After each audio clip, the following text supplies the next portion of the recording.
הדוברת האחרונה חביבה היא פרופסור תמר רוס, שמלמדת פילוסופיה יהודית באוניברסיטת בר אילן. את כל תואר האקדמיים, אבל היא קיבלה באוניברסיטת העברית. אנחנו יכולים להתגאות בזה.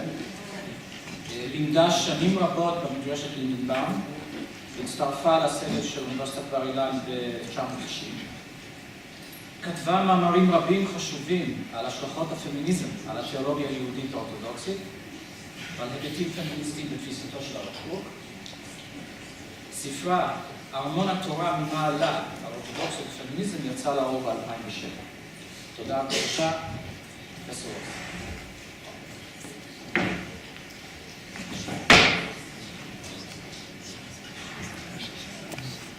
קצת חומלת עליכם, חלק מכם הייתם כאן, זה כבר 9-10 הרצאות. אני מזמינה את כולם לקום רגע, להרים ידיים, להניע רגליים. ואני עושה את זה כדי להתאים הרצאה כבדה שהכנתי, ושתהיה לכם סבלנות לשמוע. למזלי היא באמת מתייחסת לדברים שלכם בול. אז נקבל טוב, שלא תרדמו. אני אתחיל בווידוי אישי.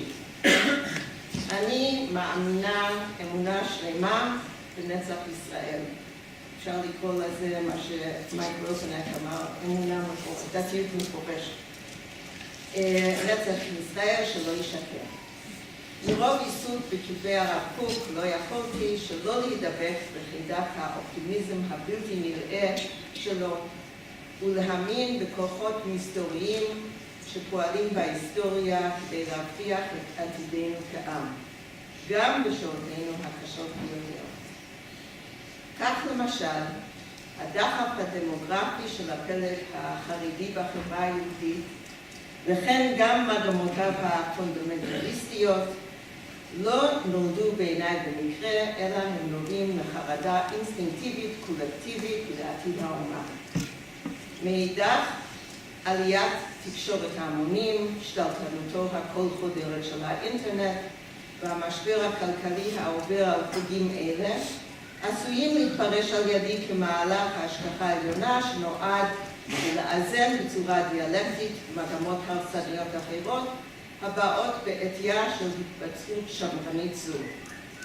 אין אמונתי פותרת אותי כמובן מחובת ההשתדלות הטבעית, אבל כמו בכל תפיסה דטרמיניסטית, היא נותנת בי את הביטחון שמאמצים אלה לא יהיו לשווא. אחרי הקדמה זו אני בכל זאת רוצה להתמקד בניסוח המדויק של השאלה שעומדת לדיון. האם ניתן לחנך לנאמנות ומחויבות יהודית במאה ה-21? האינסטינקט הראשון שלי הוא להשיב בקצרה לא. לפחות לגבי כל עניין של מחויבות מלשון חובה. משהו בניסוח הזה מפריע לי, משום שהוא מבליע בתוכו את ההנחה שנאמנות ומחויבות יהודית הן ערך בפני עצמו, עליון ומובן מאליו, כאשר מה שמייחד את המאה ה-21 הוא דווקא החירות שלנו לפקפק בהנחה הזו. בליל הסדר אנחנו מכריזים שבכל דור ודור עומדים עלינו לכלותנו. ואכן מקובלת הטענה שבעבר דווקא האיום של העם היהודי שבא מן החוץ הוא זה ששמר על המשך זהותנו היהודית.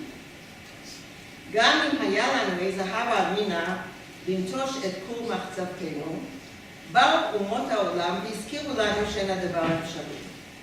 אך ככל שהתפשטה האמנציפציה, ובמיוחד החיבוק הליברלי בארצות המערב לאחר השואה, שיעורי ההתבוללות המפחידים מעידים שהמוטיבציה הפנימית להיוותר עם האופציה היהודית התדלדלה פלאים. תופעת האנטישמיות ודאי לא נעלמה כליל, אבל לרובנו אין היא מורגשת בחיינו היומיומיים, ואין בכוחה להשפיע על הכרעותינו הקיומיות ולמנוע מאיתנו את תחושת החירות המוחלטת לבחירה. ככל שהיהדות מוצגת כמערכת דתית בעלת צווים מחייבים, המוטיבציה החיובית לנאמנות אליה הייתה בעבר פונקציה של אמיתותה. לכן אנרגיה כה רבה הושקעה מאז תקופת ההשכלה להגן על הנחות היסוד של מערכה זו אל מול אתגרי המדע. אמנם גם כאן אין המסקנה הכרחית מבחינה לוגית, אבל אם נוכל להוכיח שאכן הייתה התגלות במעמד הר סיני, והאלוקים בכבודו ובעצמו בחר בנו מכל העמים ונתן לנו את תורתו, סבירה התביעה לציית למצוותו ולמלא אחר הייעוד שהוא הקצה לנו בעולם. בנוסף לפיחות הלחץ האנטישמי מבחוץ, התפוררות הוודאות והנחות יסוד אלו היא שהובילה להפחתת תחושת המחויבות, ולבסוף לפקפוק בחובת היהרג ובל יעבור, גם כאשר אנחנו עומדים מועמדים בפני ברירת הנטישה האולטימטיבית של נישואי תערובת והידמות בזהות יהודית ולאומית אחרת. המשמעות המיוחדת של המאה ה-21 בדלדול הבסיס לנאמנות ומחויבות כרוכה לדעתי במעבר מהעידן המודרני לפוסט-מודרני, הכופר בקיומן של אמיתות מוגדרות מראש, ללא תלות בקונסטרוקציות הנבנות על ידינו ובהתאם לצרכינו. כיוון שכך, אנחנו חשופים כיום לשוק חופשי של אמונות ודעות המסחרר ברב גוניותו, כאשר איבדנו את האמונה ביכולתנו להגיע לאיזשהו מבט מבחוץ ניטרלי, אובייקטיבי ואוניברסלי, שימדוד את תקפותן ויכריע ביניהן. בנוסף לקריסת האמונה באמיתות מוחלטות נטולות הקשר, והתבוררותם של גורמי חוץ בעלי כוח לעקוף עלינו נאמנות לזהותנו הנתונה, תהליך של גלובליזציה מבטל את חשיבותם של גבולות וגיאוגרפיה, מעודד מוביליות חברתית ואימוץ זהויות רבי פנים. אני גרה בירושלים, אבל גם מטיילת בסין, חברה באיגוד אקדמאים בינלאומי, סוחרת בבנק אמריקאי, קוראת דיווחי עיתונות בכל העולם. כיצד, אם כן, אשכנע את בני המתאהב בבחורה נוצרית, מוסלמית או אתאיסטית, לוותר על סיכוייו לאושר בשם מחויבות למורשת שלא הוא בחר, ושתאומה עם אמת נצחית אחת, ודאית וחובקת כל, מוטל בספק. אך הפרדוקס הגדול של העידן הפוסט-מודרני הוא שמרוב אובדן של אמיתות מוחלטות וזהויות מוגדרות, קיימת דווקא נהייה גדולה אחריהן. חוסר ההכוונה הקיבוצית מעיק עלינו.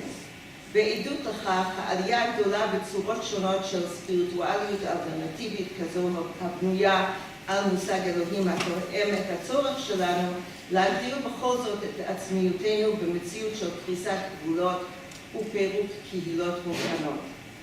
בהיעדר היררכיות סמכות ישנות, האדם היחיד נדרש להמציא את הגלגל מחדש, להחליט לעצמו מיהו ומהו, כיצד עליו לנהל את חייו, מה סדר יומו, ולהכריע בשאלות מתחום היום-יום הפרוזאיות ביותר, כגון מי מבני הזוג יוריד את הזבל בבוקר, ועד לשאלות כבדות משקל הנוגעות בתוכן שעליו לנסוך במעברי חיים כגון לידה, בגרות, זקנה, מוות, וכיצד עליו לחוות ולהתמודד עם יחסיו הבין-אישיים, עם סבל, עם אסונות בלתי צפויים, ועם שאר ההיבטים המאתגרים ביותר מבחינה רוחנית בקיום האנושי.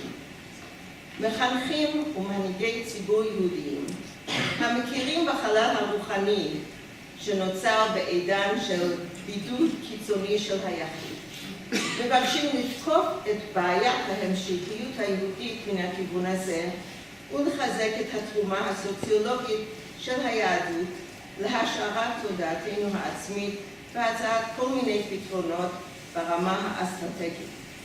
יש הממליצים להפוך את בתי הכנסת שלנו למרכזים קהילתיים, לסבסד בתי ספר יומיים כדי ששכר הלימוד יהיה שווה לכל נפש, לשלוח כל צעיר בגיל העשרה לביקור בארץ או במחנות הריכוז. כוונת מהלכים אלה להנגיש את אפשרויות החיבור וההתאמות בזהות המסורתית על ידי התניית תרבותית בצורה הפוסחת על הצורך בנימוקים תיאולוגיים ענייניים יותר. אחרים מציעים להוריד את רף המחויבות על ידי הגדרה מחדש של תכניה, כדי שאלה יוכלו להתיישב ביתר קלות עם זהויות אחרות. תופעה זו בולטת בתנועה הרפורמית ונכונותה לקלוט נישואי תערובת והגדרה פטרי-ליניארית של זהות יהודית, אך גם באורתודוקסיה המודרנית. אין נוהגים יותר לקרוא קריאה ולשבת שבעה על בנים שסלחו, אלא להשאיר פתח לאפשרות שיחזרו בהם וישובו לאמץ את זהותם הקודמת. סממן נוסף למגמת ההכלה והורדת רף המחויבות היא ההשלמה עם מה שנוטים לכנות social orthodoxy. עמדה המוותרת על הזדהות פנימית עם דוקטרינות אמוניות, אך שומרת על אמות מידה הלכתיות כלפי חוץ בספירה הציבורית.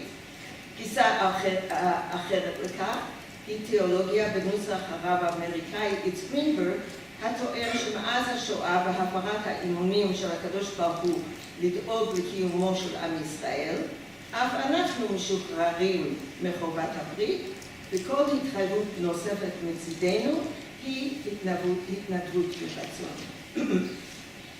אפשר להתווכח על ערכן ויעילותן של טקטיקות מן הסוג הזה.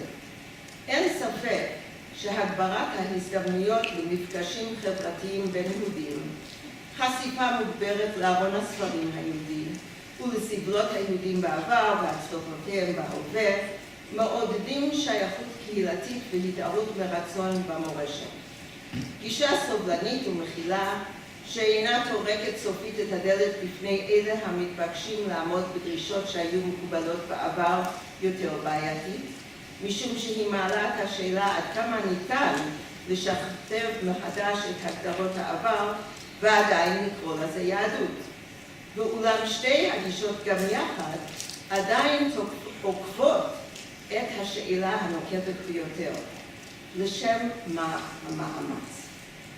הערך המוסף הפסיכולוגי והסוציולוגי של התפרטות אתנית ודפוסי התנהלות מקומיים בעידן של גלובליזציה, כבודם במקומם מונח. יתרונם של אלה כמשמרי המשכיות יהודית ניכר במיוחד בחברה הישראלית, שרוב צעיריה אינם מתפתים להתבולל עם שכנים ערביים שעדיין נתפסים כנציגי האויב. לכן יש לברך על העניין הגובר בישראל בטקסים הקנוניים של היהדות ובמחזור חגים וטקסים מן המסורת, גם מצד אלה המגדירים את עצמם כחילונים גמורים. אך ככל שיהודים, כולל אלה היושבים בציון, נחשפים לחופש תנועה בין תרבויות, הם נדרשים לעתים ללהק בין קומבינציות שונות של סינתזה, מיזוג, מידור או דילול בדבקותם היהודית, עד כדי רידודה להעדה לסוג מסוים של הומור או תפריט קולינרי.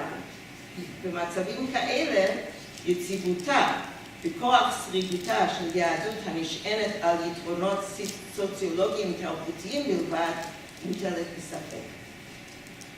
במילים אחרות, במידה ובני קיבל חינוך יהודי אינטנסיבי, קיים סיכוי סביר שהמנהגים, הרגלי החשיבה, השפה ועולם הערכים של מורשת זו הפכו חלק כל כך מוטבע באישיותו שהפרידה מהם תהיה קשה עד בלתי אפשרית. בתנאים אלה לא יעלה לדעת שיתאהב בנערה לא יהודית, משום שהוא יחוש שאין לו מספיק שפה משותפת עמה בעניינים שהם ביסוד נשמתו. אך במידה והוא נחשף למעגלי תרבות נוספים, התביעה לנאמנות ומחויבות יהודית אינה עושה צדק עם מורכבות ההוויה שבה הוא נתון. במקרה כזה, בני יצטקק להנמקה יותר עניינית מאשר פוליטיקה של זהות, כדי לעמוד בפני הפיתוי הרומנטי. אם אני מבקשת להבטיח נאמנות ומחויבות למשהו, עליי להבהיר מה טיבו של המשהו הזה, ולהשתית את הבקשה להמשכיותו על בסיס שהוא מעבר לאינסטינקט הקיום בלבד.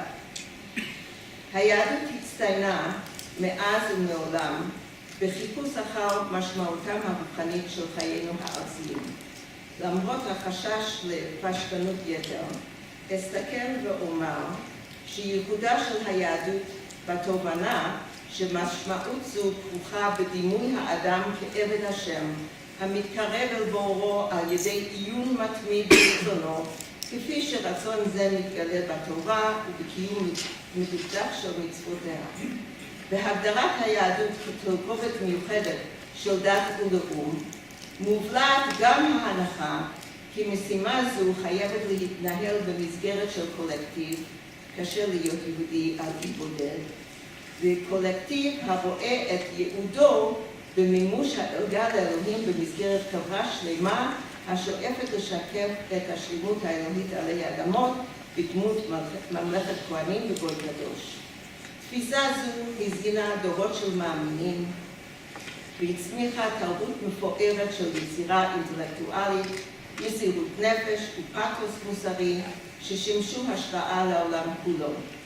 האם אמונה בתפיסת עולם דתית כזו מצדיקה תביעת נאמנות חזקה יותר מאשר זו של אם ישראלית המצטערת על נישואי תערובת של בנה משום שלא תוכל לחלוק את סממני תרבותה הייחודיים עם נכדיה? בעידן של אינדיבידואליזם מיליטנטי ושאיפה למימוש עצמי, אוטומי, ייתכן ולא. ואולם, מעבר לכך שטיב המצוות שאלוהי התורה מנחית עלינו, לעתים נוגד את תחושות הבטן המוסריות הבסיסיות ביותר שלנו, בזיקתם הברורה לזמן ומקום הופעתם, מקשה על קבלתם כבשורה אלוהית א-היסטורית ונצחית. הקושי העיקרי שגילויי המודרנה, ולא כל שכן הפוסט-מודרנה, מעמידים בפני קבלת תמונת אל מצווה, הוא, כפי שציינתי מקודם, הישענותה על הנחות מטאפיזיות שאינן ניתנות להוכחה אמפירית. במצב זה, תפיסתנו הלאומית כעם נבחר, בעל ייעוד קדוש וייחודי, נתפסת כשוביניזם מסוכן, או במקרה הטוב, כחסר משמעות. כיצד, אם כן, ניתן להשתמש בחומרים המסורתיים של היהדות כדי לבסס נאמנות שאינה נשענת על שיקולי תרבות בלתי מחייבים או על אינדוקטרינציה חינוכית חסרת הצדקה עניינית. לדעתי, האתגר הגדול העומד בפני נאמנות ומחויבות יהודית במאה ה-21 אינה מציעה פתרונות טכניים חדשים ברמה הסוציולוגית. הישועה גם לא תבוא מהגדרה מחדש של היהדות או של מהמידה להצלחתה כדי לשכנע אותנו שהסטטיסטיקה של פריחה מסממני השתייכות דתית פורמלית או עלייה דרסטית בנישואי תערובת אינם סוף העולם. הצורך העמוק יותר הוא להירתם למפעל תיאולוגי שבדומה לחז"ל בשעתם מול משבר חורבן הבית או לרמב"ם בשעתו מול אתגר הרציונליזם האריסטוטלי יפיח חיים חדשים בערכים המקודשים של היהדות הקלאסית תוך כדי סיגולם למציאות הגלובלית החדשה בה אנחנו חיים. לא כולנו זקוקים לניסוחים אינטלקטואליים מודעים, מלומדים ומפורשים. אך הצורך במפעל כזה כבר זוכה למענה אינטואיטיבי בשטח, המקום בו גורלה הסופי של כל תיאולוגיה באמת נחתך. ניתן לזהות מענה זה בעניין הגובר במיסטיקה, בקשרים ההדדיים בין כל מרכיבי היקום, ובצורה רוחנית שאינה מתווכת על ידי הלוגיקה ומבנים ממסדיים פורמליים. עם זאת, זהו נושא הראוי לטיפול נוסף ברמה הפילוסופית על ידי אימוץ כמה מהתובנות של הפוסט-מודרנה עצמה וניחוסן לטובת המסורת. אין כאן המקום, תרגעו, אני לא עושה את זה, לפרוס משנה תיאולוגית סדורה שתענה על דרישות כאלו, ומטבע הדברים אין לצפות שניסוח אחד ויחיד יתקבל כמוסכם על כולם. אבל אני אמנה בקצרה שני מהלכים שנראים בעיניי כבעלי פוטנציאל של גישור על פני הפער המלאכותי שאנו מקיימים בימינו בין נאמנות תרבותית אופציונלית לבין מחויבות דתית כפויה. המהלך הראשון הוא לנצל את הנטייה הפוסט-מודרנית לערער על חשיבה בינארית ומבנים היררכיים ולהעדיף תפיסה הרואה את המציאות כרשת של ישויות מחוברות ובעלות תלות והשפעה הדדית. לפי תפיסה זו, תמונת אל אימננטי המקיים שיתוף מהותי עם בריאתו מתקבלת כקוהרנטית יותר מאשר ישות חיצונית זרה העומדת מחוץ לעולם ומכפיפה אותנו לדרישות שהן מנוכרות מתובנות האדם וצרכיו. מושג האל הטרנסצנדנטי של המונותאיסטים הקלאסי אינו נשלל, אבל הוא מקבל משמעות אחרת כקונסטרוקציה שהיא כלשון הרב קוק מבוא והיכל, אומנם הכרחי, אך גם מוגבל ואנושי, שמגמתו רק לכוון אותנו לאותה ישות אינסופית כוללת כל שהיא לפני ומעבר לכל הגדרה. בתפיסה תיאולוגית זו, השלכות על הבנת התורה, שכעת אינה נתפסת כמהות סגורה, ועל ההתגלות שעשויה להיות אלוהית ואנושית בעת ובעונה אחת. גישה אימננטית הרואה את האדם והאל כרצף אחד, גם מבטלת את החיץ המלאכותי בין דת ותרבות, נס וטבע, קודש וחול, שמאפיין גישות פונדמנטליסטיות פשטניות, ומעניקה חשיבות רבה יותר למוסר הטבעי של האדם ולהזדהותו הפנימית עם דרושות האמונה, מאשר למחויבות המבוססת על תחושת ויתור וקורבן.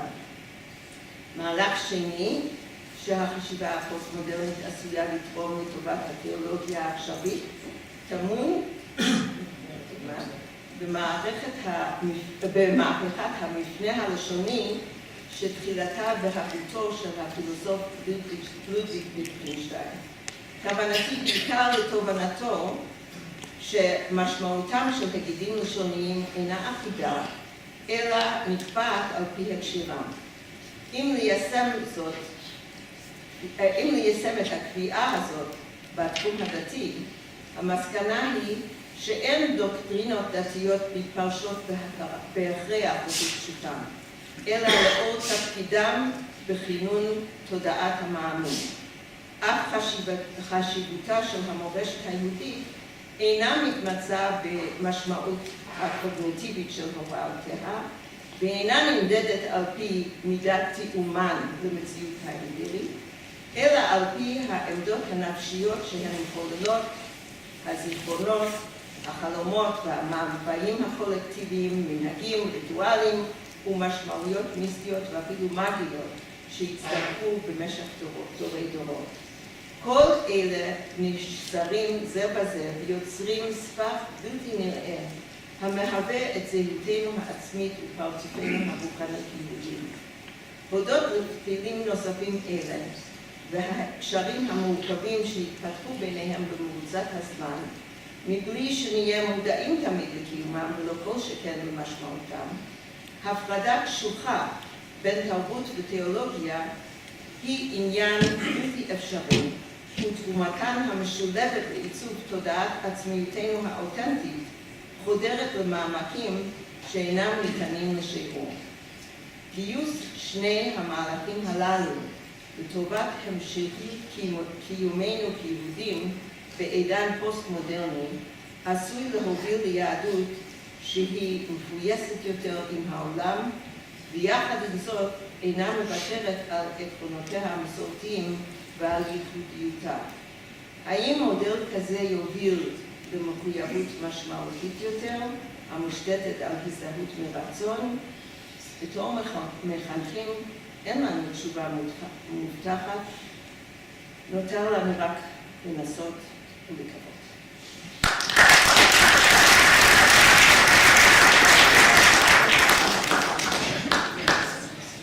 טוב, מסכמים ערב השיר כזה. אולי אפשר רק להגיד דבר כזה, שאני מצאתי את עצמי אומר כשהסתובבתי בין האנשים בזמן האוכל. מייק פשוט גרם לכולנו להוציא מאיתנו את המיטב. וזה באמת מה שקרה, והאיכות והעומק והרוחב של הדברים ששמענו בשני המושבים, פשוט הלל למייק שכלפיו הרגשנו אחריות ושרצינו לתת את המיטב, ואני חושב שכולנו עושים את זה. אני מודה לכל המשתתפים ולכל היושבים בקהל לערב עשיר ומעניין, ואני מזמין את כולם לבוא ב9:30 בבוקר ולהישאר כל היום לכל המושבים הטובים והיפים שיהיו במהלך הלימוד מחר. תודה רבה, אנחנו מתחילים מחר ב9:30.